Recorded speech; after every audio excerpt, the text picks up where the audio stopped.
And welcome to this week's edition of Selfwealth Live, or Selfwealth by Syfe Live, the technical analysis edition. It's getting a bit of a tongue twister, a lot of S's in there with our branding, Jace, but it's a great brand to be a part of, as per usual, as we all know, just as much as what yours is, Jace. How are you this week anyway, Jace? How's everything going? Hey, Rog, I'm good. Glad to be back on the show to talk about some charts. And as always, I think we've got plenty of interesting things to go through. And also looking forward to going through the viewers' stocks at the end, because that's always a bit of a highlight. We get often get some good ideas to have a look at there. I think so. And after last week's pre-recorded session, I actually got a few questions, a few tickers already emailed into us as well, right? So, but I think that pre-recorded session could be a bit of a hit there, Jace. I think a lot of people really appreciated a discussion right near the end around active investing, passive investing, technical analysis, fundamental analysis, and these are real things in the world that people make money from, right? Not to dismiss any strategy and that sort of stuff, right? So if you did miss last week's session, I do encourage you. It's a pre-recorded session. There is a bit of timeline in the video there, so I do encourage you to go back and have a look at that session, because it's great if you're a technical trader or you're more of a active investor. Good to just have a review of that last week's session. So it's good, interesting discussion there. I'll let you guys do that. Obviously, welcome everyone on chat. Thanks for coming in for another great week to us. It is going to be an interesting discussion this week for sure, as markets start to pop up again, which is great. All right. So before we get going, though, can we please have a look at a disclaimer? Thanks, Jace. Yeah, so just quickly, everything we do today, general commentary only, no personal advice in any of this, and this just goes through all that. I'm also not part of Selfwealth or Syfe. I'm Motion Trader. My details are at the top: licensing, general commentary, etc. In there. Beneath there, with the Selfwealth disclaimer, going through those same important points. Fantastic. All right. Thanks, Jace. All right. So without further ado, I think we're going to have a big show. So we've got a few people already sending their tickers in. So let's get into that Aussie market. What's that done over the week since we've been here, Jace? Yeah. Okay. So kicking off with the ASX 200. And so look at this, Roger. We're less than 2% from an all-time high. And this was, I think, unimaginable just 2 months ago. It's like, who would have thought would be up at almost a new all-time high at this point? So one of the great comebacks, at least at this point. And the big development over the last week or so, it's been that the moving averages have now crossed to the upside. And so this is the first time in 3 months we can say that the ASX 200 is above rising moving averages, and importantly that the 50-day moving average is above the 100-day moving average. And that's important because you can't have a bullish trend without that condition being met, with the faster moving average being above the slower average. And prices also made a new recovery high yesterday, and they're becoming more established above those moving averages. So again, these are positive factors, and I think they support the potential for higher levels. I think the question for a lot of people is what do you do now?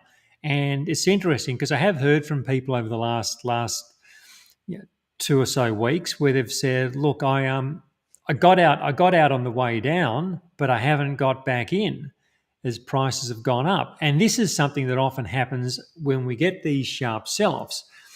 And we find that the reason for the sell-off, like in this case or in other cases, the reason for the sell-off, it just seems so dire that people get out and they think, look, I'm just going to sit on the sidelines for a few months and let things settle down. But what do you do when the market snaps back, as it has this time, as it has at previous times? It doesn't always snap back like this, but this is at one of those V-shaped recoveries. They do happen. So do you pass this off as just being a bear market rally and stay out, or do you respond to the price action? Fact is that we can never be sure that volatility won't return. So yes, we're back above moving averages. Moving averages are turning higher, but of course, there's no guarantee that prices can't come back and weaken again. There's always a possibility. But I think if you stay on the sidelines for too long, then you really do run the risk of being left behind, and then it can get emotionally harder and harder to get back in. So since mid-April, around the 15th of April, I think we would have been talking about here a couple of days early on my Friday strategy session. We've been discussing about gradually getting back into the market, and I think that remains the approach. When volatility and uncertainty are high, I think it pays to be conservative rather than aggressive. So I think that gradual approach has been the play, and I think it remains the play.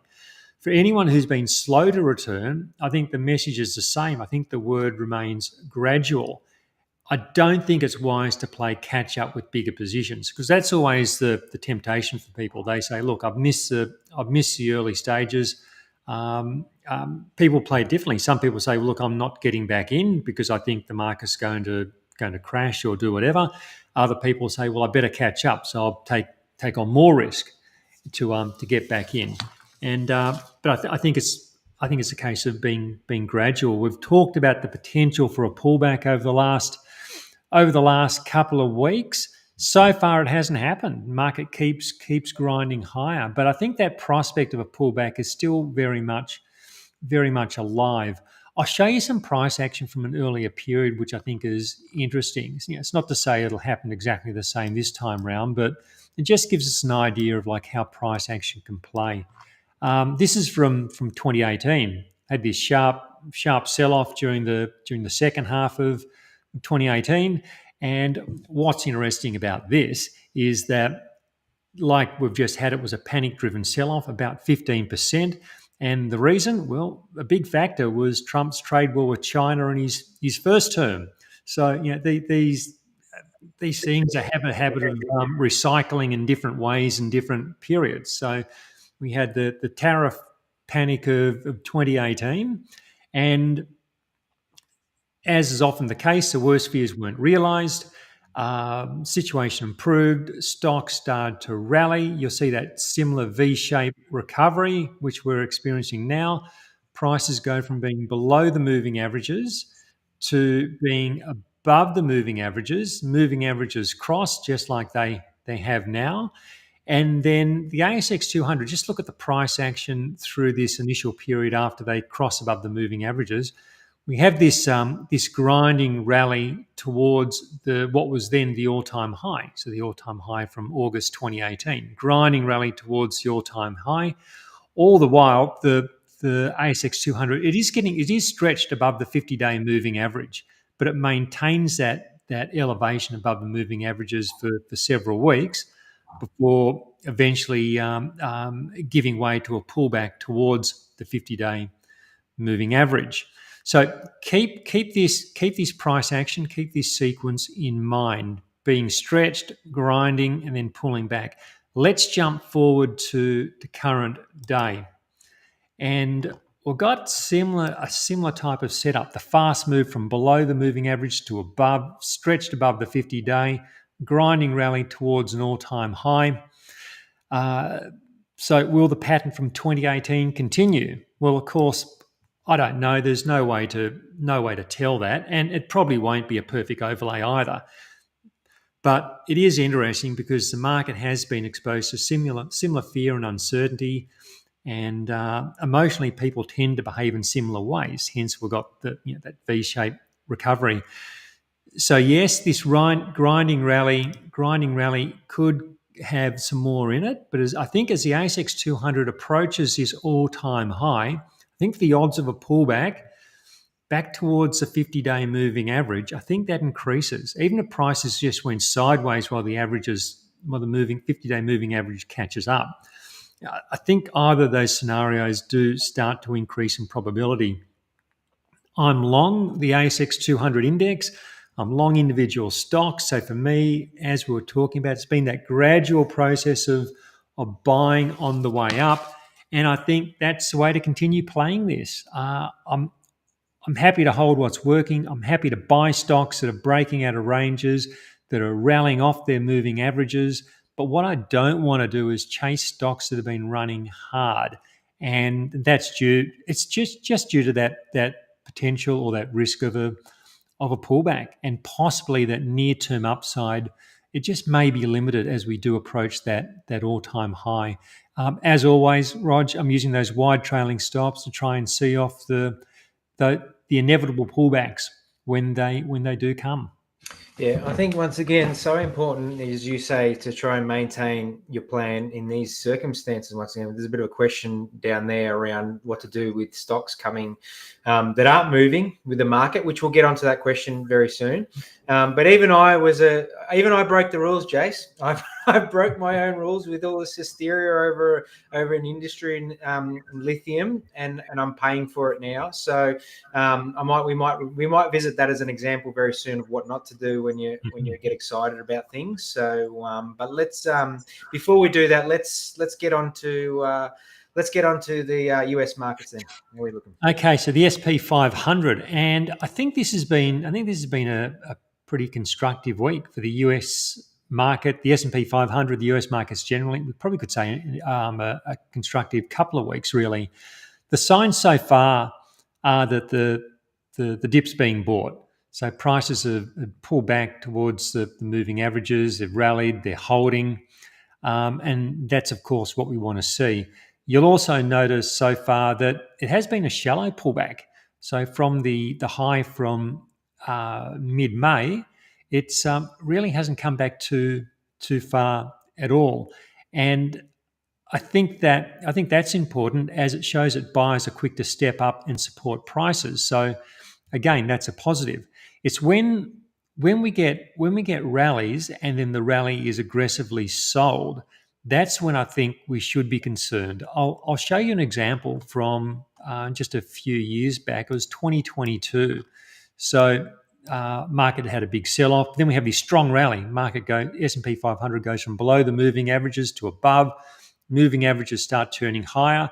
So had we been looking at it at this point, it would have been looking encouraging. It's like, is this a turning point? Then it's like, what does the next pullback look like? Initial pullback to the this is a 100-day moving average. Pullback to there, but it didn't hold, didn't bounce. It went straight through it. So there was no support during the pullback, and that's when you get concerned, when you get a strong rally, but then where's the buying on the pullback and in that case in 2022 there wasn't buying, so yeah, then the selling came in, minimal buying of the dip, and prices quickly gave way. So coming back to the current day, that's not what we're currently seeing here. The early signs are that the buyers are still trying to get into the market. So it's not a case of, at this point, it's not a case of sell the rally. It's a case of buying the dip within the rally. And this is showing up in the form of this shallow dip, unlike what we saw in 2022, where it came back to the average, bounced for a day, and then straight through. We're not seeing that at this point.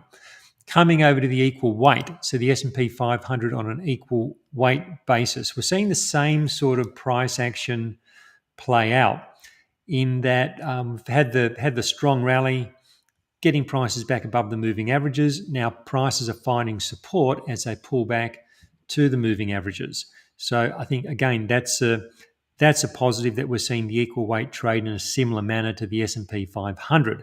And what's good about that, I think, is that it shows that there's broad participation in this rally. It's not simply a case of a few big market heavy stocks like Nvidia or Microsoft, or the likes of those big companies pulling the market higher. It's to get the equal weight moving in the similar fashion the S&P 500, you've got to get that broad participation, which appears to be what we're seeing. You'll also see that the moving averages are getting close to crossing. So the 50-day is still beneath the 100-day. So they haven't crossed yet. But I think if this price structure can hold for another week or two, well, then we'll probably see the moving averages cross, which is then another factor which becomes a positive overall for the market. Coming back to the S&P 500, Like I was saying with the ASX 200, I think the play here is approach the market from the long side and be looking for opportunities that stand out. So opportunities with the right setups, like breaking from ranges, rallying off moving averages rather than chasing what's already run hard. The price action continues to suggest the interest is in buying the pullbacks, not selling the rallies. So rather than look for reasons to stay out of the market, I think it's a case of going with what's working and then managing risk. And at the moment, what's working is the upside.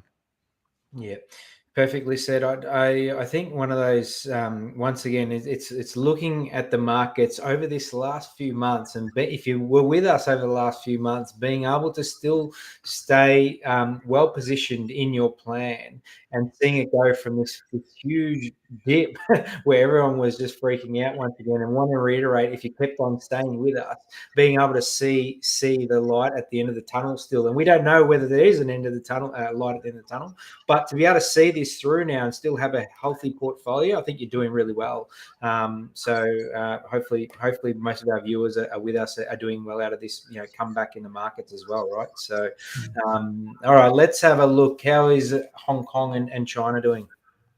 So I'll start with the Hang Seng over in Hong Kong, and we're now getting signs of that pullback after the powerful rally off the April low. So there's our April low, powerful rally, now getting that pullback. And while it's only early, there are signs that there's interest in buying the dip. So prices have come back to the 50-day moving average and look at where prices are today. So they've already rallied off the 50-day moving average. So I think that's good, and I think the key here is how well the Hang Seng can hold on to those gains from the April low. It's just one bounce off the 50-day at the moment. Like, is it a case that we're going to see some more sideways?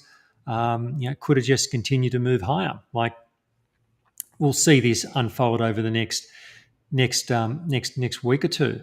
But as I say, the key is holding on to the gains and not just like having a bounce and then coming straight back below. I think if it can consolidate above these moving averages, then it potentially sets up a platform for higher levels. At this stage, I'd say it's a case of just watching for now. But overall, I think it looks encouraging. Coming out of the Chinese market, yet again, the Chinese market struggling to hold on to its gains, and had this good rally off the moving averages a few weeks ago, and prices are now right back to where they were. I think 4 weeks back. I thought last week that prices were showing signs of holding their gains. Initially, at least, they had that nice rally. They did hold those gains for a week and a half, but then in the last week, it's just like given those gains back. And this has been a constant theme in the Chinese market. It gets a start, but just can't go on with it. We've seen this happen on numerous occasions over the last what would be 9 months or so. Let's see if prices can stabilise around the moving averages. This could still turn around, but I think it's just one to watch for now, not to act on. The key now, I guess, would be like just holding the line around the moving averages, not just continuing to push lower. If it can hold around the moving averages, well, then maybe it can set up for a retest of the what was it, the May high at around 13,800. So retest of these highs from May and a break above would be what we really need to see to get some upward momentum returning. But yeah, it's as I say, I think, Rog, this is one to watch at the moment, whilst it still generally has this sideways tilt to it. All right, fantastic review of the three markets there. And as you all know, we go through any general questions we'll do now. So there's a bit of a one around plan, having a plan a little bit, right, and seeing what you do when it comes to these times. All right, here's one from Terry. Obviously, we can't give any advice on tax things, Terry, but obviously there's some general guidance here. Market snaps back, but some of my stocks never moved higher. While the market is peaking, would you suggest to sell all these lame stocks to write off losses before end of financial year? Yeah, it's it's like not everything performs in line with the overall market. So it also depends. Like you got to distinguish between a stock which hasn't bounced back and is trading at a loss versus a stock which hasn't bounced back but is still comfortably in profit. So they're two situations. Like if I've got a stock in my portfolio that's it's in the red, it hasn't done any, it's just languishing. It's below where I got in. I use what I call a time exit. So a lot of viewers are probably familiar with this. Motion Trader members will be familiar with this. I give a stock 60 trading days, or about 3 months. It's not a special number. Let's say about 3 months. If it's in the red after 3 months, I'll just jettison it and move on to the next idea, free up capital. It's not to say it won't work in the future, but if it's not working after that runway period, I'll move it on, go into something else.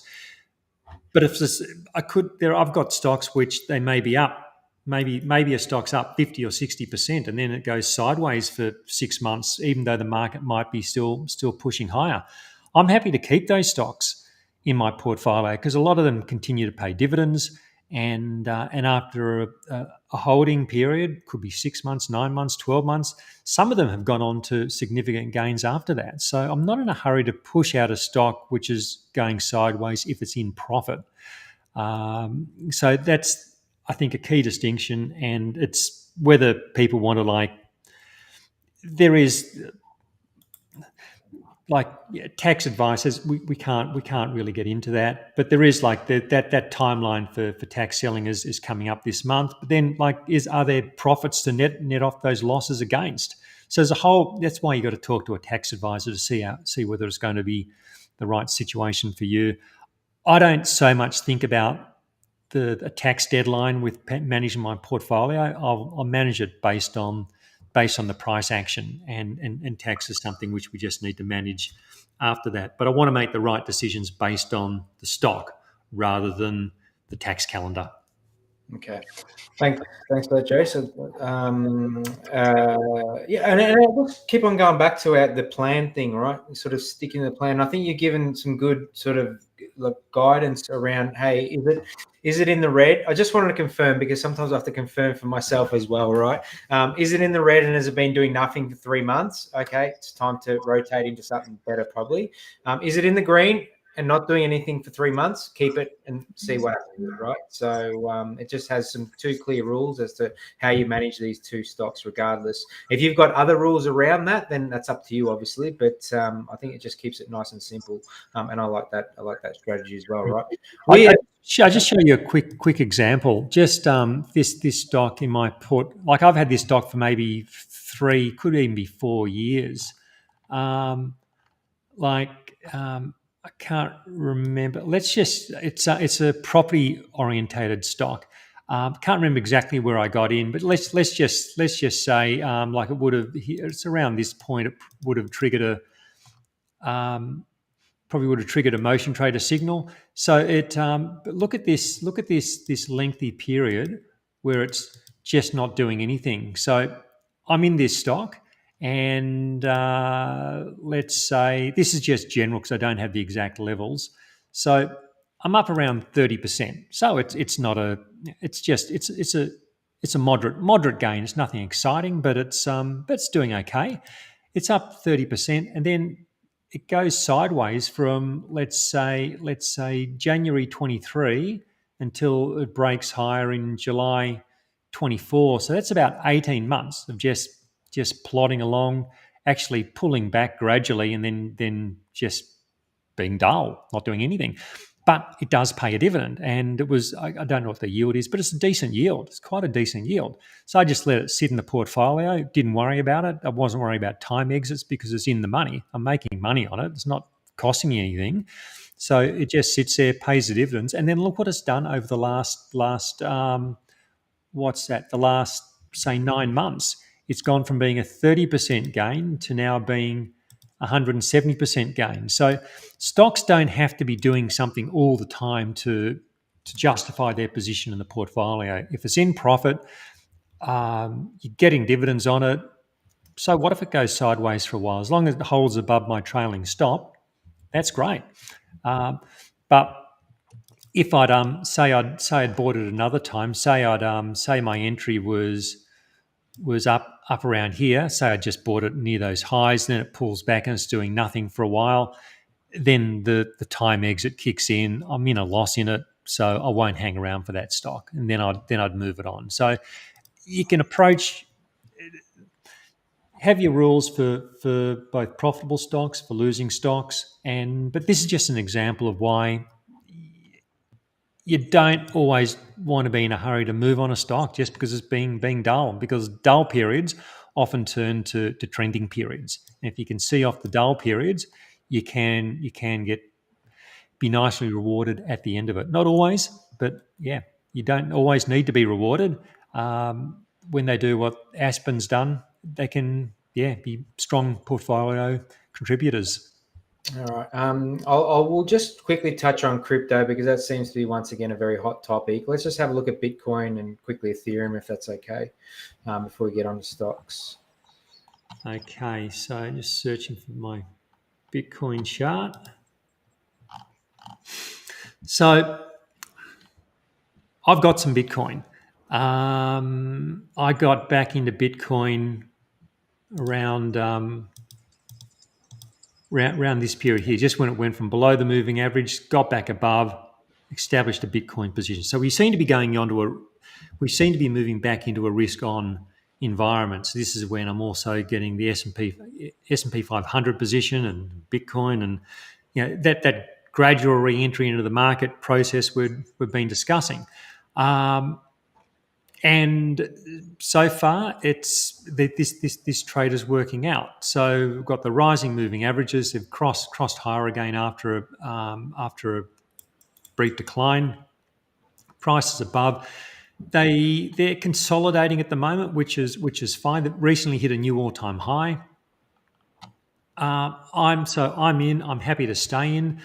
I'm not looking to add here. I'm not looking to sell here. It's just let's just see where this trend goes. Ideally, we just get some sideways consolidation, and then from there we can get another break higher.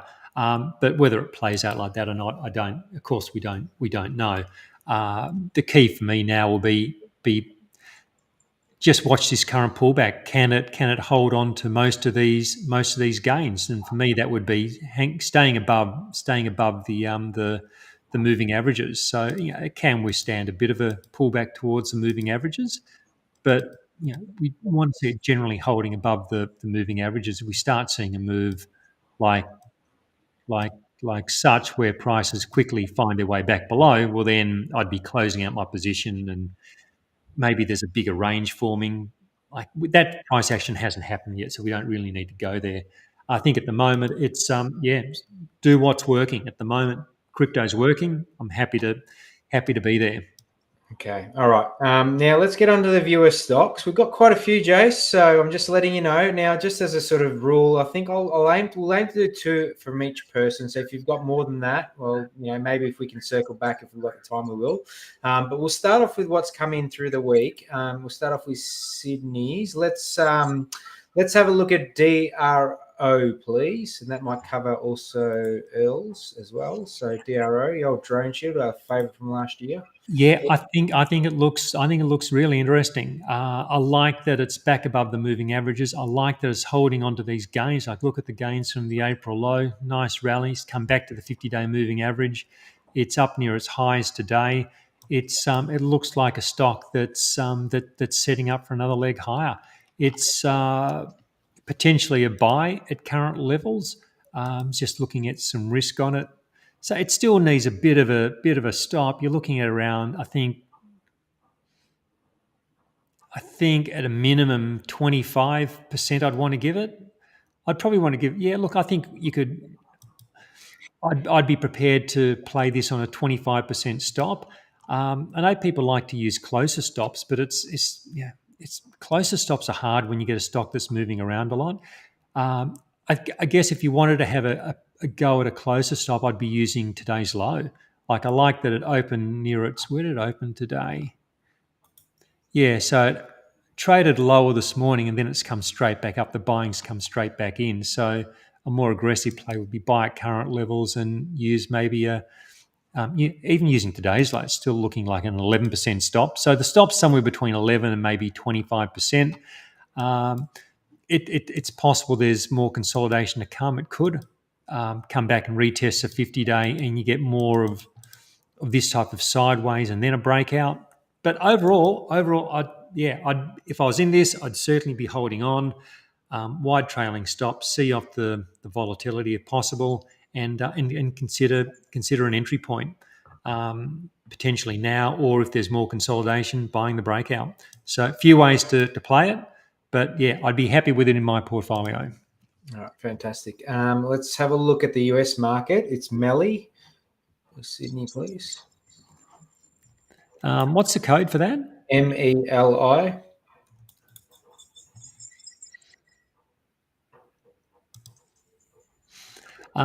Happy holding this one above the moving averages. Moving averages are pushing higher.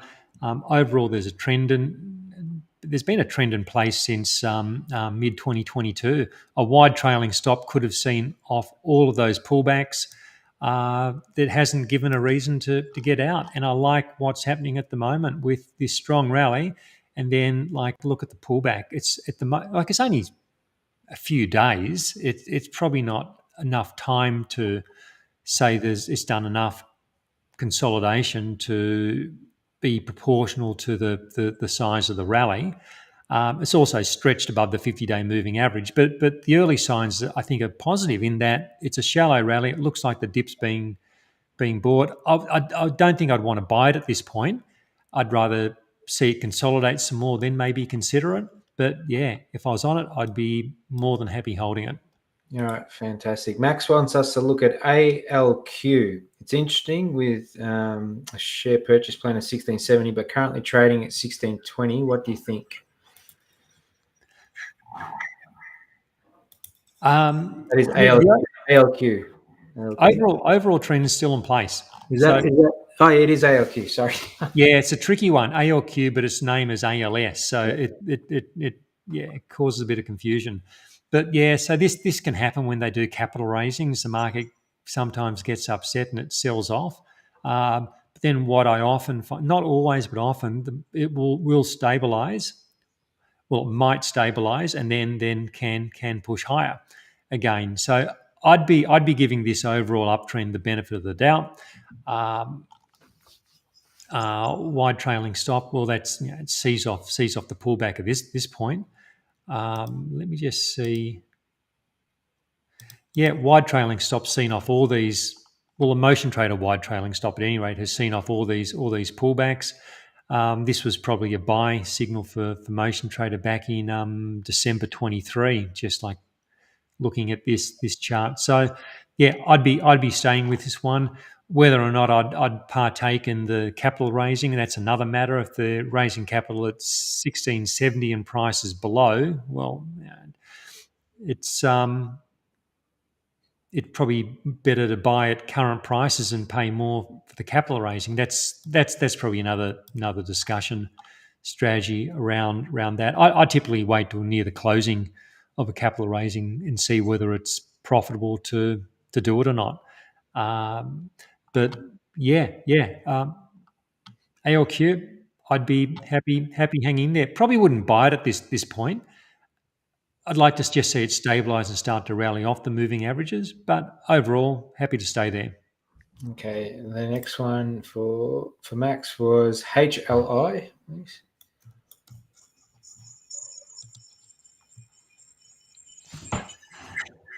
Yeah, this has been a messy stock.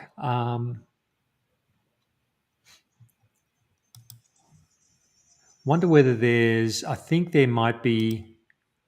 could be a special dividend or something in there, because when I just hit this adjust button on TradingView, it adjusts back for dividend payments and the like.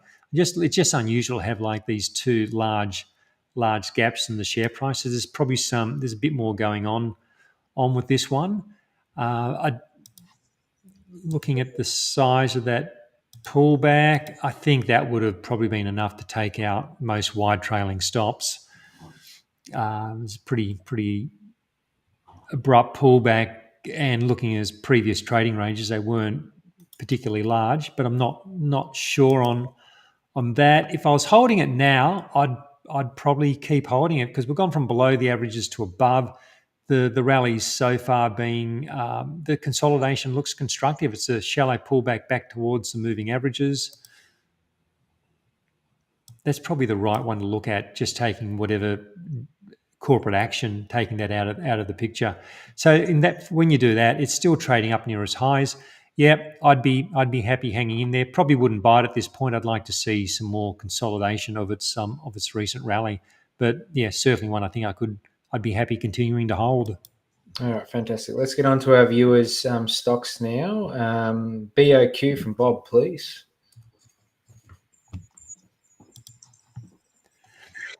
Yeah, nice trend. Trend very much in place. Happy holding it. Is getting a bit away from the moving averages, so probably wouldn't buy it. So I was saying earlier, I don't want to chase stocks that run hard. I want to buy ones that are rallying off their moving averages. So I'm probably more interested in like a drone shield site type setup than BOQ at the moment.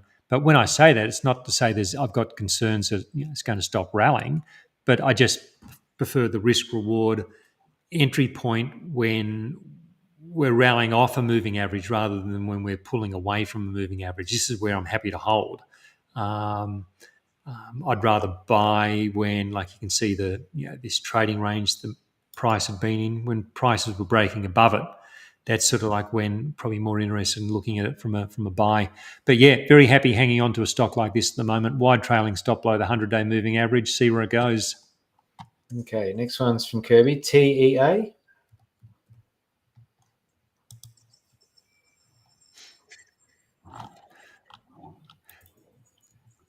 Yeah, it's relatively, looks like it's a relatively new listing. If I was in this one at the moment, I'd give it the benefit of the doubt. We don't have a great deal on it, so it had this time below the moving averages. Now it's flipped to the positive side. I like that it did have a pullback towards the averages, and then it's rallied. So there's some positive signs there, but it's just not enough to really get a good read on. Like there's nothing to say it can't just move within a large sideways period. So I don't know that it's got the building blocks of momentum, but whether it's ready to build on that momentum at this point, that's where I'm less sureness about. But if I was in it, yeah, look, I'd see where it goes. Like I've got a time exit, I've got a trailing stop, I've got different strategies to apply should it go into a sideways period. But if it does continue to edge higher, and I'm in, yeah, let's see where it goes. But if I wasn't in it, I'd probably just watch the price action for a bit longer. Okay, the next one's RUL.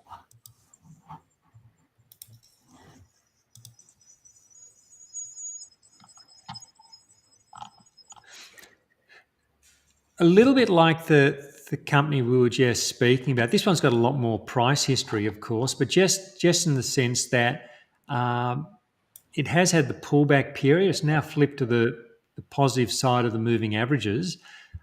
Is it regaining momentum now, or is it going to be moving within? Are we getting at more of a sideways pattern? And I don't know which way it goes. If I'm in it, I'm happy holding it. I'd be happy holding this stock, wide trailing stop. Probably not one I want to buy just yet. I'd probably like to see a few more weeks price action. I mean, maybe another couple of weeks of price action. See if it starts going sideways while the moving averages catch up, and then maybe that creates another platform which you then buy the break of. But yeah, I think one I'd be happy holding at the moment. Okay, fantastic. Thank you. Next one's from Maurice, and that is EL8, please. What was the code again? EL8. 8. Uranium, that's an interesting one because uranium's getting interesting again. I like that okay, so this has spent quite a bit of time below declining moving averages. So there hasn't been anything to do in this stock for the last year. For the last year, you could have just taken this off your watch list and gone off and looked at other stocks because below the moving averages, no play. What we've seen in recent weeks, it's flipped from below to above, and the consolidation above the moving averages has been constructive. It's held onto those gains. It's held onto the gains from the April low. At the moment, it looks like a zigzag decline back to the moving averages, which also are on the verge of crossing.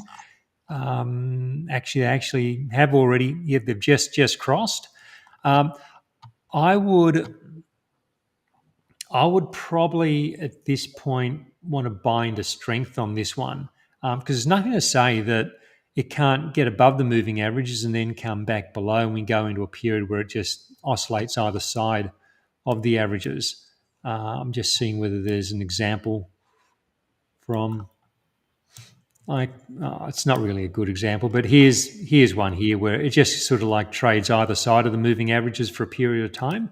So I'd rather buy a breakout. So like maybe getting above the high from getting above the breaking above the May high. So if we got price action as such, like this would be my entry point here, breaking above the May high, and then I can manage the risk around that with a stop probably like we don't know what the price action is going to look like in the future, of course, but back below the 100-day moving average, maybe back below a low, like could be the most recent low, but we don't know. The price action might not look like that, but that's how I'd be approaching this one if I was considering it.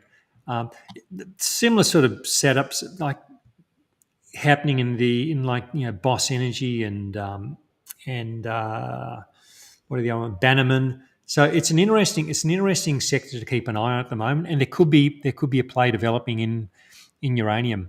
That'd be my play on this one. Watch for a little bit longer in case we get more sideways and it just turns into chop, and buy momentum. I think that would shift maybe shift the odds in our favour. Okay, fantastic. FHE.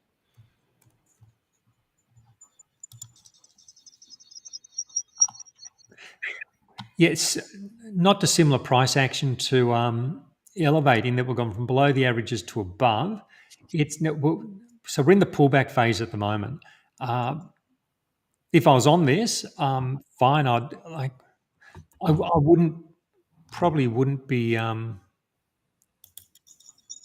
this. I don't think this has triggered a motion trader signal. I had to have a closer look at the price action to just because it looks like it could be a close call. But if I was on this, say I was on this from lower levels, I'd be happy holding it at this point. We're having to pull back to the moving averages. The key will be it just needs to stabilise above or around the moving averages, and that's where it can potentially create that platform to support higher levels. So it's got the makings of something at the moment. We're just going to see whether it's going to deliver. I think probably in the next few weeks, maybe. If I was looking at buying it, I'd probably just have to watch it for a little bit longer. Like if I say, look, buy a break to a new high, then it's going to be the stop loss is going to be quite a bit lower. I'd like to see more price action around it. And then once we get more price action, then we can like look at the setup and go, okay, how do we play the setup? At the moment, I can see the makings of something of interest, but I don't see the actual trade there at the moment for initiating one. Although if I'm in one from lower levels, great. I'm happy to hanging on, stop back below the 100-day moving average. Okay. The next one along is from Alexandra as DTL.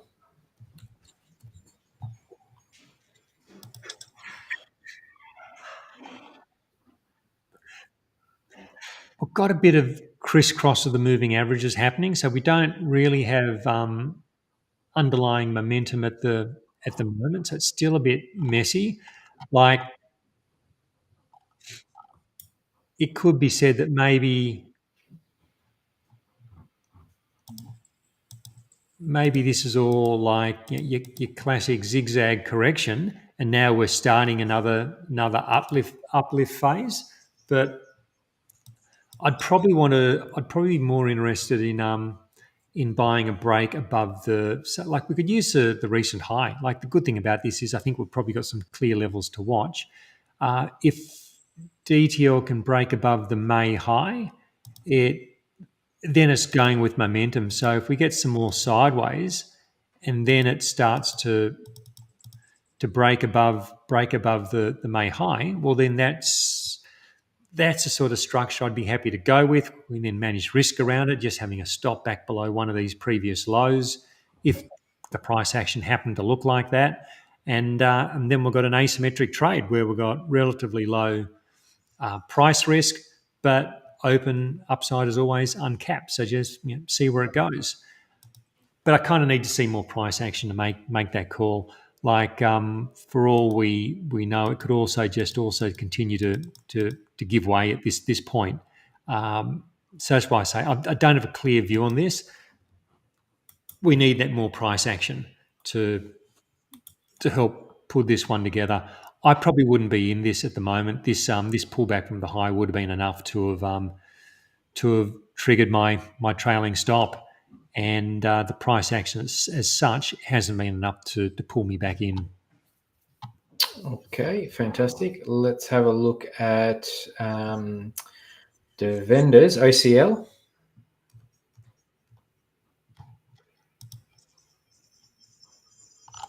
I'd be happy hanging on to this.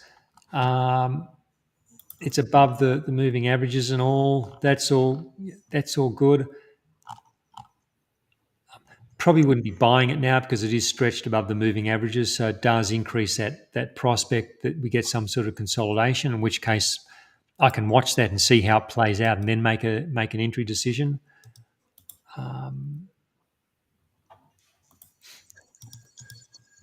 Wide trailing stop probably could have seen off that pullback. It might have been a close call. Depends on like the calculations for the trailing stop. But yeah, look, if I had this one, I'd continue holding it. But I don't think there's a rush to buy it. I think look at the next pullback, see how the pullback's structured, and then we can make a call around that. But for the moment, it's hold if you got it. If you don't, you're interested, it's probably watch. Okay, thank you. I think we've already had a look at no, that was ALQ. Sorry, ALX.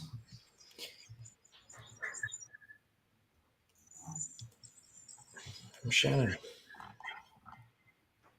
Yeah, so it's been a stock we haven't really wanted to have a look at for a while because we've got these declining moving averages, but that seems to be changing. It's There's I'd be happy giving this the benefit of the doubt. It's only early stages. The building blocks of something are there in that where it's above the moving averages, which have turned higher. It's really grinding higher at the moment. It's like it doesn't seem at the moment. Is there like you could also say maybe we could also say like is there like a rounding type there? Like we've got the lower lows give way to rising lows. So I think there's enough for this to say it's if I'd recently bought some, I'd be happy just seeing where it goes, see if it does get some momentum over the coming weeks. If I'm not in there at the moment, I'm just not sure I like this grinding sort of rally. I just wonder whether he's going to have another pullback to the moving averages. So yeah, sometimes the price action stands out and you can start to see a bit of a story around it. Sometimes it's just it's not as clear cut. When that's the case for me, I tend just to move the chart along and go to the next idea, and just looking for the setups which stand out, playing those. And if something's marginal, there's usually many other opportunities to consider, so I'll move to them. That's probably what I do with this one here. I can see something maybe forming, but it's just not enough there to get a good grasp on it. Yeah, there's plenty of opportunity out there at the moment, that's for sure. All right, let's have a look at Phillips's MTO, please.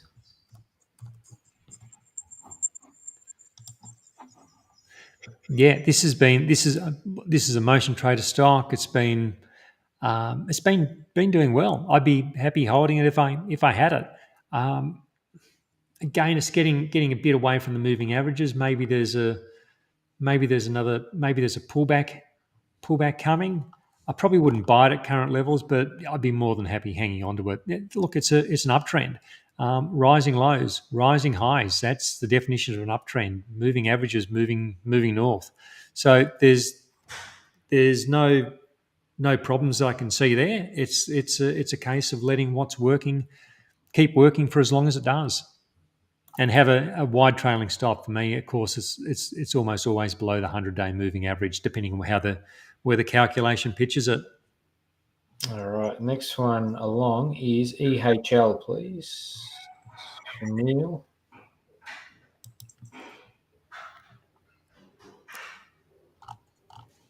Well, it's still below these declining moving averages, so I'd still be leaving this one alone. Like we had a nice trend developing, but then it's all given way, and it's like we talked about stocks that haven't rebounded with the latest rally, and this is one of them. This stock hasn't rebounded with the latest advance in the ASX 200. Certainly came off, but hasn't gone back up. So it's showing relative weakness. So I just don't think that's a stock I'd be rushing to get in. It's like the concern at the moment. It's come back to the moving averages. It's is it a case it's going to be sell the rally and it's going to remain in a vulnerable state? Like the question would be, if I was holding this, what would I do with this position? I'd probably be selling it based on that. I'd be selling it based on the prospect of sell the rally. So I'd say, okay, it's had that sharp pullback. It's come back to the moving averages, so that's an opportunity to unload something that's not working, rather than to buy something and hope it's going to work. I want to buy when we're in this position, like back from 24, where we're above the moving averages, trading sideways. Buy the dip to the averages or buy the breakout, rather than. So that's when I want to buy. When I want to sell, it's when we're stuck below moving averages, which is declining. It's not to say it can't work out. Stocks do flip to the good side of the moving averages after being on the downside of them. But I think the odds favour EHL could continue to struggle for a bit longer. Okay, AQN.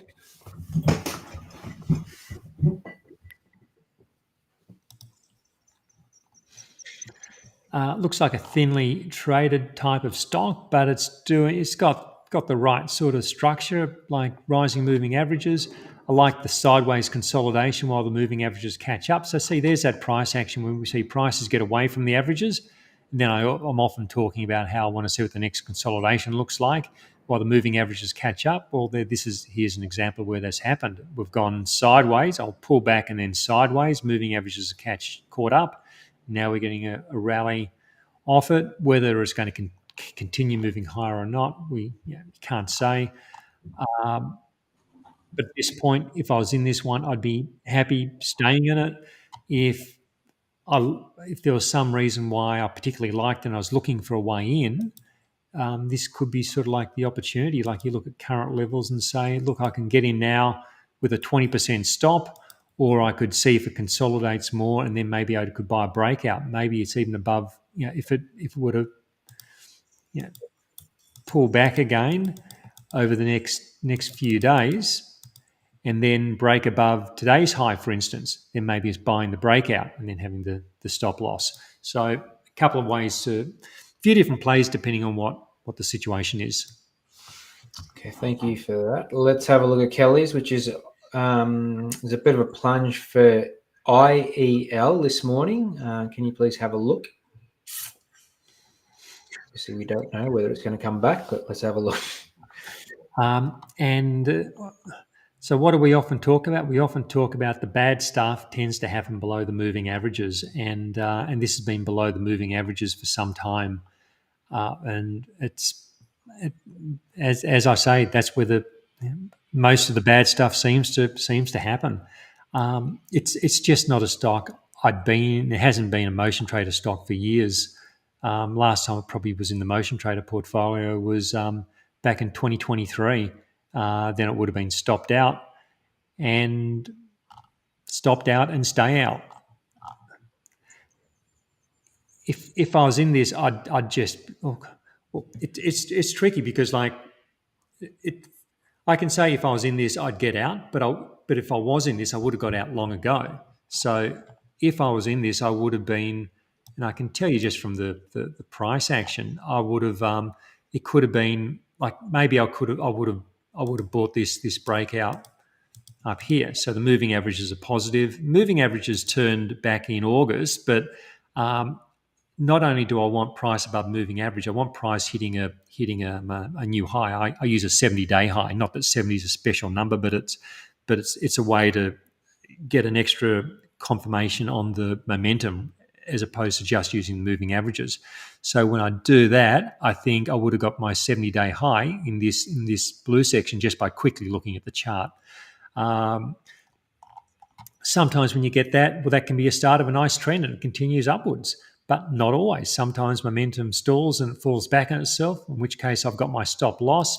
So, maybe I would have been out, somewhere around that blue line. So if I'd been in, as I say, I would have been out long ago, and it hasn't given any other entry signals since that point. So I'd just not want to be there. Like you see, okay, look, it's gapped so far. Surely it'll come back. But like you look at other gaps, like here's a big gap here. June last year, gap lower. It did have a little bit of a pullback, but then it was sell the rally, and there's attempts to rally, but moving averages never turn.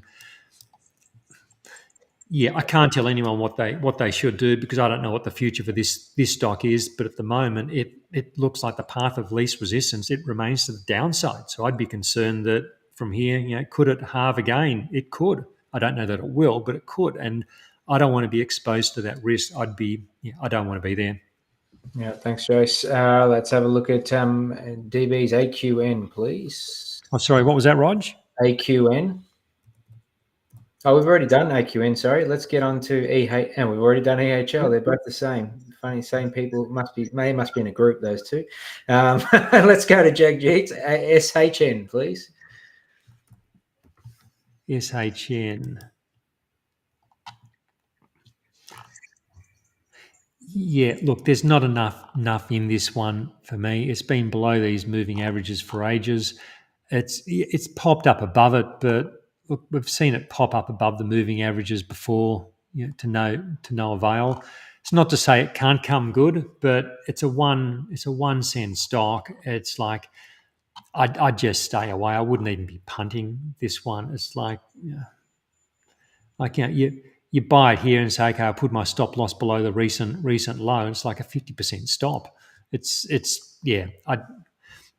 Anything can happen. Great things could occur, but I'd say unfortunately, I don't like to be a downer in any stock, but the odds just don't suit the way I'd like to play an opportunity at the moment.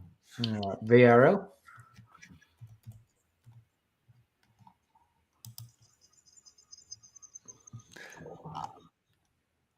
Look, the same applies here. I think it's above the averages. The averages are crossing. So look, this isn't where I'd want to be playing. There is some momentum there, but it's just so hard. Like, how do you manage your risk on it? I guess if you're comfortable with a 40% stop, you go, well, look, it's above the moving averages. I like what they're doing. it's usually why someone's looking at this. They like something about what the company's doing. And I've been looking for an entry for a while. There's some momentum there. I'm happy with 40%. Like, you can't, like, you could put a 20% stop on it, but that's just gets you, that's like almost daily volatility. It's like, I don't think that's, if you're going to do it, you probably got to, give it a decent chance. In which case, I think it probably needs at least 35 to 40%. So it's not my sort of play. I'd probably just leave this one alone. All right, let's have a look at LOV from silver.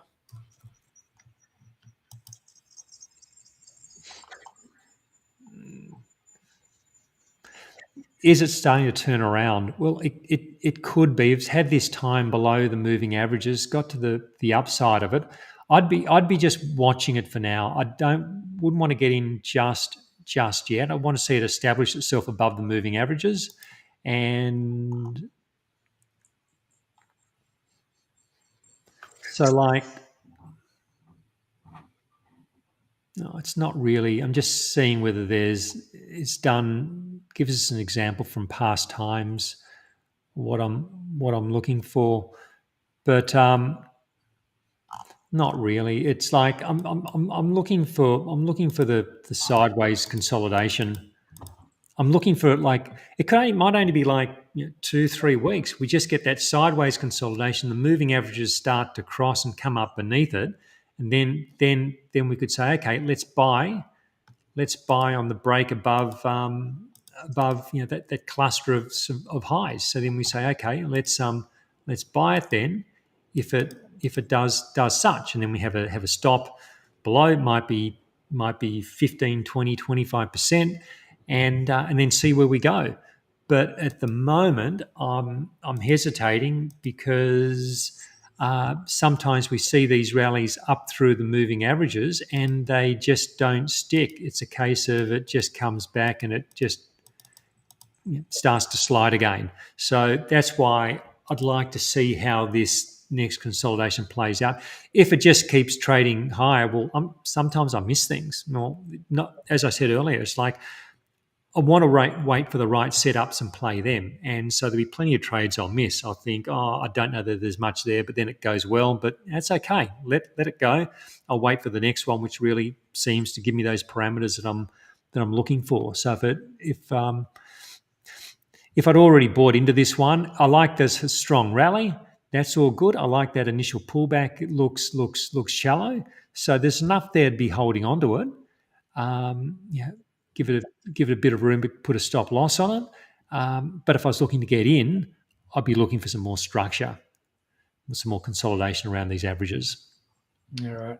Let's get on to Mr. Leftovers here. Let's have a look at SLW, please. Sorry, CLW. I made a mistake. CLW.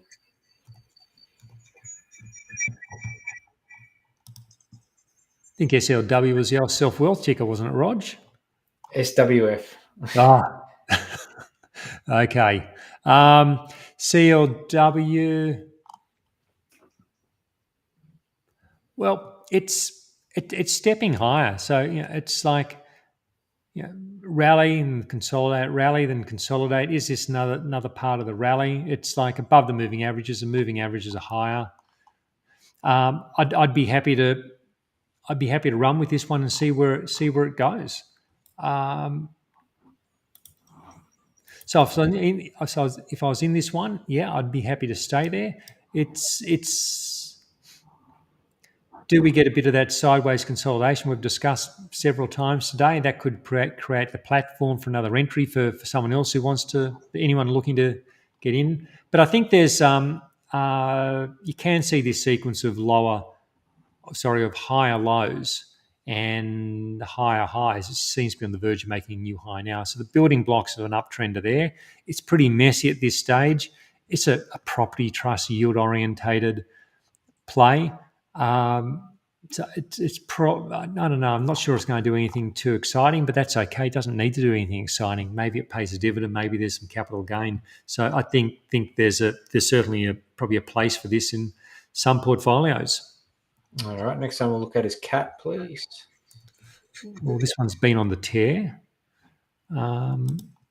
I've got some of this one myself. And so this was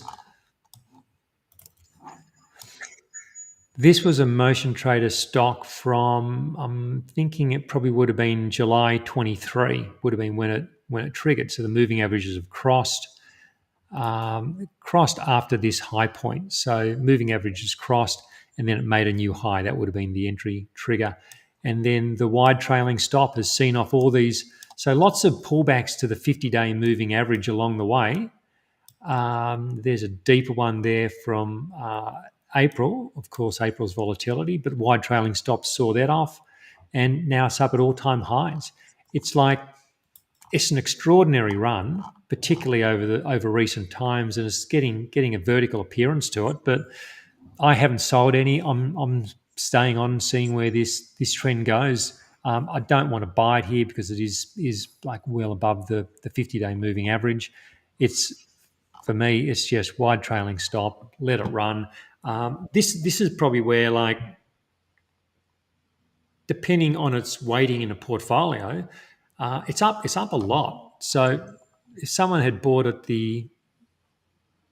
say the initial entry point, how much are they up? They're up potentially 430 odd percent.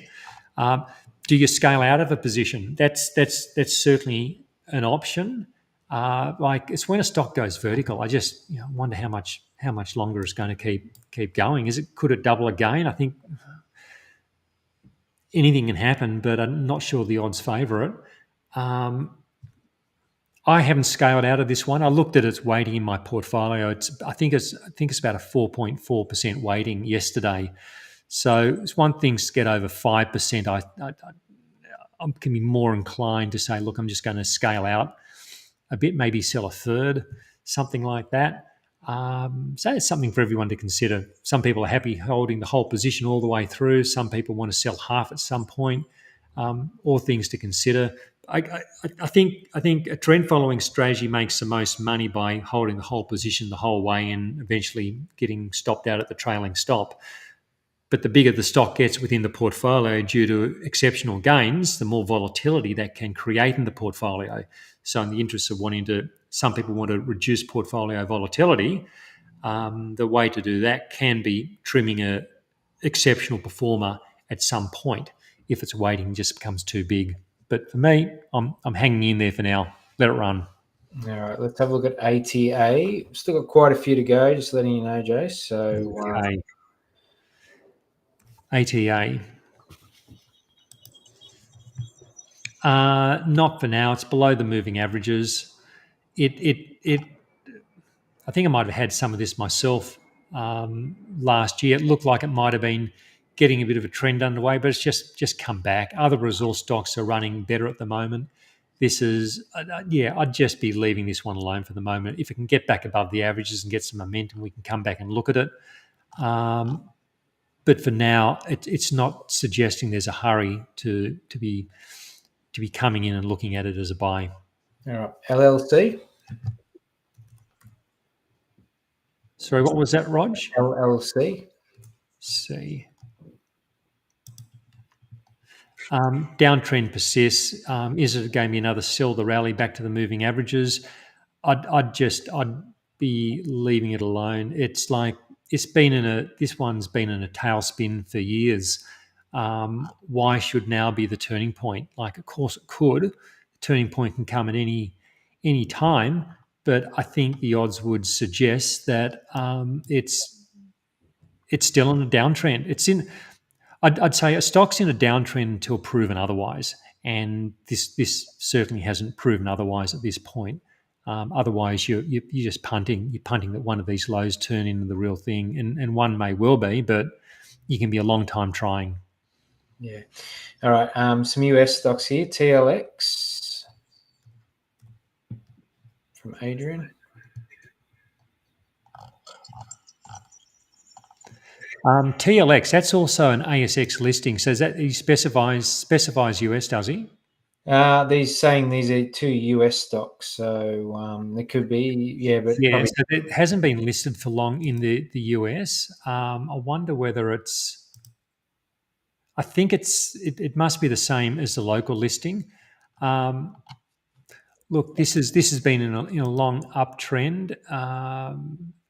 That was a big 33% pullback. I'm not sure whether the wide trailing stop would have seen that off. It may have, it may not have. I'm just not sure. If I was in this from lower levels, I've seen off this pullback, I'm still in there because the overall trend does seem to still be in place. This seems to be a pause within a trend at the moment. I'd be giving the incumbent trend the benefit of the doubt and calling this a consolidation. But I wouldn't be buying at this point, especially whilst it's below the moving averages. It just like a consolidation can oscillate either side of the moving averages, but it's not when I want to be buying the dip.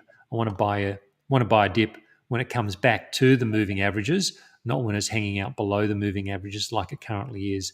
For me to get interested in this stock, I need to see it flip back to the positive side of the moving averages and then start to break higher again. That's probably a little bit, probably if it's to happen, at least a few weeks away. Probably just one for me to watch for now, or wide trailing stop if I'm still in it. EIQ. See if this one's on the US. It's also doesn't see anything there, any on the US market there. No, just got that local listing, and that's it had been in an uptrend. It's now knowing where your trailing stop is. It's on the wrong side of the averages. The averages are turning. Certainly wouldn't be buying it. And if I was still holding it, which I could well do if I'd bought this one at good levels, giving it plenty of room to move, I'd just be aware where my exit point is in the event that like I could have a rebound back to the moving averages, consolidate, and then sell off again. So I just want to know where my exit point is in a stock like this. Okay. All right. So Sunil is now CSL.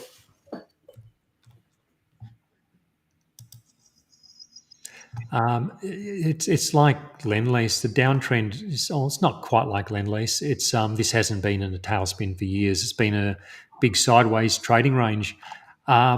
It's interesting. Like look at these lows which have held along this lower support level. They're being very much tested at the moment. It's not like a pinpoint level where you say okay falls to one side of it and it all comes apart. It's like we'd call that a false break in 23 and it rallied back. I don't know, maybe the level's losing its significance a little bit at the moment, but it is this big sideways pattern. I wouldn't want to be buying it at this point. The moving averages are in decline. Price remains below the averages, and it's really like these previous lows, which takes it to the outside that range. I don't want to be in a stock that's starting to trade to the downside of a big range. I'd rather just walk away and leave it alone. So I'd be careful with this one. I'd say maybe if I was stuck in it, if it were to break below maybe the May low or the April low, I'd probably the May low would be enough. I think if the May low breaks, it'll test and probably break the April low, and then you really start getting the power out of a range breakdown, which could be quite negative for CSL. It hasn't happened yet, but that's what I'd be worried about. I'd be leaving it alone and being ready to walk away if it breaks those lows. All right, fantastic. JHX, please. I'd be leaving it alone. It's like this was in the motion trader portfolio. It got stopped out during this big downdraft, and there's no reason for me to get back in. It's below moving averages, which are pushing lower. Markets rebounded strongly, but this hasn't played, so it's not like it's showing relative weakness. So there's no reason to buy it from a relative perspective either. There's other stocks which are just doing better. Why get in something and hope it's going to work? I heard a member gave a really he mentioned a really good phrase the other day. He said, "I'd rather buy with the wind at my back than wait for a breeze." Well, at the moment, I think getting into James Hardy, I think you're very much hoping for a breeze. At the moment, it's in terms of upward momentum, it's dead still. There's nothing there, so I'd leave it alone. Sounds like your number one student there, Jace, with that, that analogy. I hadn't heard that one before. I loved it. It's very good. All right, let's have a look at James's MLX, please.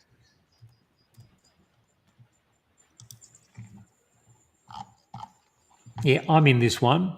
It's been a bit disappointing, this one. It was looking like such a good potential break when it was coming out of this lengthy range, broke higher, really started to surge, got caught up in the April mayhem. It hasn't really snapped back, and it's looking like, well, it's close to starting to lose altitude. I'm in there for now. I'm using the trailing stop on this one. I'm not sure where my entry point is. If it got below my entry point, it would trigger my time stop. But offhand, I'm not sure where that is. It could still turn around from here. If it holds the line where it currently is, there's nothing to say it can't start to regain momentum. It's for memory, it's a tin miner, and but I wouldn't want to buy it at this point. It's giving me more concern than enthusiasm. It's got to get back on the right side of the moving averages and start to consolidate above averages, not sort of in the middle of them to below. So for me, it's a hold for now. Watch my calculated trailing stop and my time exit, and buying will. Let's watch the price action, but I don't know that we're going to be seeing a buy signal anytime too soon. All right, let's have a look at ARD. We'll have a look at the tickers. We won't get on to gold and silver this week. We might wait for that for next week, see how that plays out. Look, trading range here. It's something could come of this. 2 cent stock. You got that distinctive triangle pattern. So I'd probably leave it alone while it's in the pattern. And the patterns don't always play out either. But it's any which way, it's some sort of a range. If it breaks to the top side and you want a speculative play, the problem, as always, will be where do you put your stop? It probably needs like a 30 or so % stop. I would, if I'd bought it at lower levels, yeah, great. I'd be hanging on. I think probably if we were to break down below 1.6 cents and then it's then breaking down, I'd just probably not want to be in it then. But yeah, you never know. There's some levels to watch. I like that it's range bound. Range bound gives options when it to buy at the bottom of the range, sell in the breakout from the range, cut losses on a break lower from the range. It gives clear parameters. So depending on what you like, it's you never know. All right, MTH.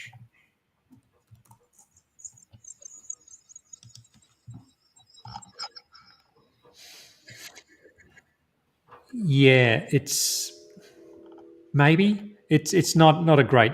It's like it's a thinly traded stock, which seems to have gotten more liquidity recently for whatever reason. It hasn't been a place to be. Spike high. This is why I don't like playing the spikes higher, because they often come back to the averages, and that can be like a large percentage in these stocks. If it were to there's going to be some resistance around this point. So maybe if it were to consolidate below that resistance point, then break higher, maybe there's a play there. It's as always, the problem is where do you put your stop? It's not too bad at the moment. If someone wanted to punt on why it spiked a couple of days ago, put maybe a 28% stop, just getting a bit below that May low. then be aware that it may, sometimes they spike high, get a few people excited, then they make their way back to the average and they continue to chop around for months and don't go anywhere. So probably not for me, but there are ways to play this if you're interested. Okay, thank you. EOS. EOS? Yep, EOS.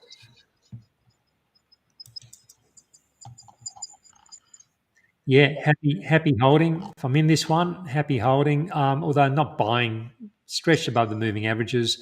I think we might have looked at this last week, and I probably said the same thing. Not buying, and it's continued onwards. So nothing saying a stock that's stretched can't become more stretched, but the entry becomes less asymmetric in terms. And when we say asymmetric, it means you want to risk.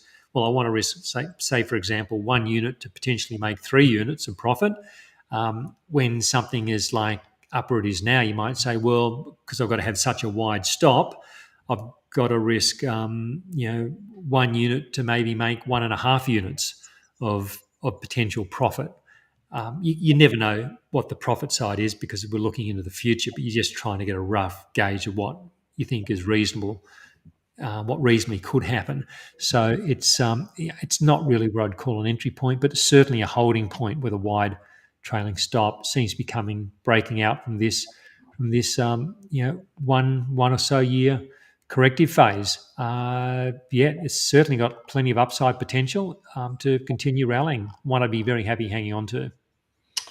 All right, fantastic. I think we'll leave it there for today, Jace. There's quite a few more, right? But I did put a message out and saying, look, we sort of had to cut it there at this point, right? There's just one general question there, which is a common one, and it's around what moving averages you're using. If you just want to respond to that. 50 and 100 days, and I use exponential moving averages, not simple. There's when I've done the back testing, it really hasn't made a great deal of difference whether I'm using simple or exponential. I think they both work. I think they're both effective. But you've got to make a choice. You've got to go one or the other. I just like the concept that the exponential weights the most recent price action a little more. So it's a little bit more responsive to the most recent price action. I like that concept, even though it doesn't seem to make a great deal of difference in the back testing.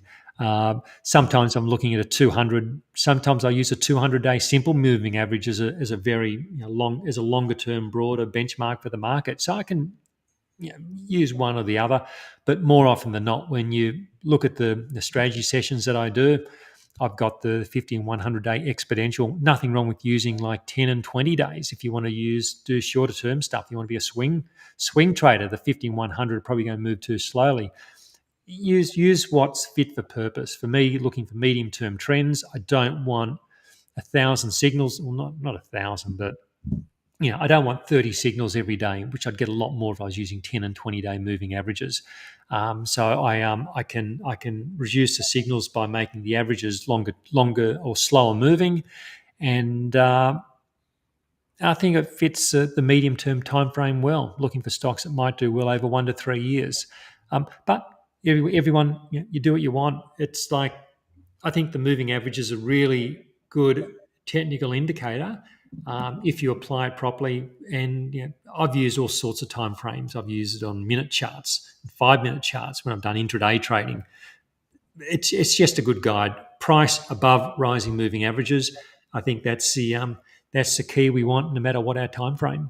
Yeah, it seemed like we had a lot of stocks we went through, which is great. We've got to see the stocks on the downside as well sometimes, not just always the opportunities, because it's probably easier to pick the opportunities rather than have a look at the downside ones, right? But I'm going to leave you on this. I'm going to ask you this one last question, Jason. It's from Adrian. Out of all these stocks we looked at today, and I don't know if you can remember them, or if there's something else, which one is the one that excites you the most to buy? I don't think we saw anything which we said, look, that's a standout buy. I really like this structure. This is a really important thing. It's like, I can see a structure which I think is like looks really nice, and it breaks out and it flops. Whereas another one where I think that one's, it's okay, but it doesn't stand out, and it goes 400%. I've had that happen to be so many times in my portfolio. So I try to. That's why I use the many relatively small trades approach to my portfolio, because we just do not know where the outliers are going to come from. Some of them come from lovely setups. Some of them come from reasonable setups, but nothing that really jumps out at you. And what a stock does in 6 or 12 months' time, it's probably not going to be determined by how it looks today. But we just want to keep some general things keep some general principles in our favour. We want, well, at least I want to be above moving averages which are rising, and I want to be breaking higher. I want to be able to tick those two boxes, and that keeps me out of stocks like Lendlease, which we looked at earlier, which has been in a downward spiral for 4 years or whatnot.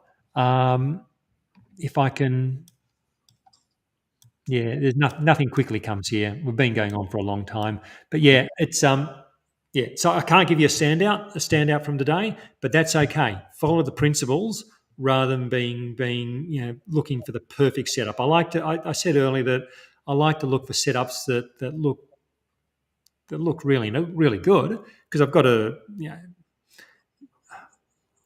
if you can, like if I can, I'll choose a great looking setup over one which is somewhere in the middle.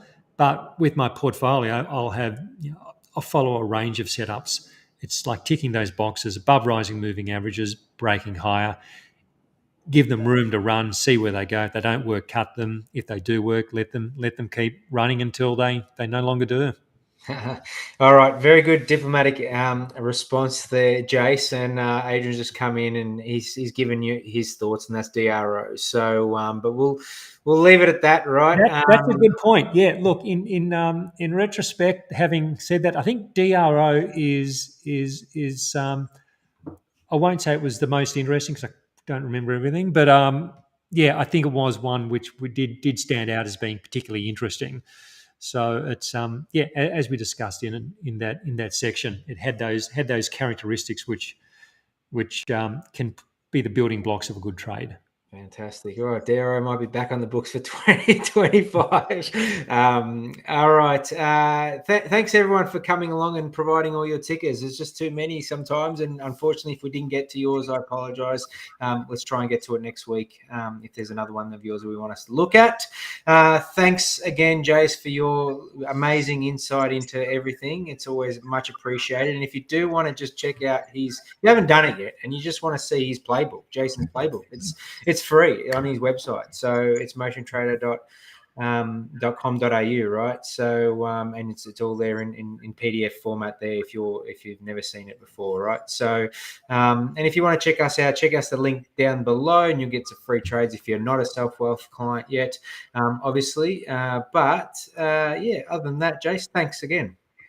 Thanks, Rog. Been fun as always. Look forward to next week. And if you do want to catch last week's show once, I keep on going about last week because it's just such a great ending to last week's show. And I heard plenty of people compliment me on that last ending of last week's show. So write a comment on that show last week, and we might revisit some of the comments around what we spoke about. And that is why we love technical analysis, why we like looking at charts and being able to try and trade off the chart, right? So make sure you put your comment in there. It all came about because we were told that it's only a little bit better than random, the charts, and I responded to that.